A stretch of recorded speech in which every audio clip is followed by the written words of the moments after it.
lahat naman ng tao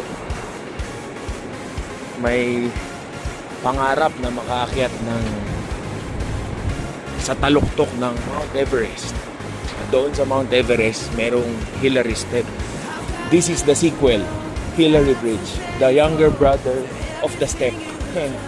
Yung kasi ang point para makapunta ka sa summit, kailangan mong i-traverse yun.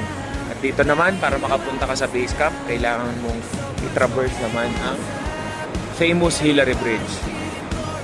So, maaring hindi tayo makaakyat ng Everest sa ngayon. Pero we have already, or we will try to ascend our own summit. Yun naman ang mahalaga eh. Be better today. Oh, bueno. Sige, Apir.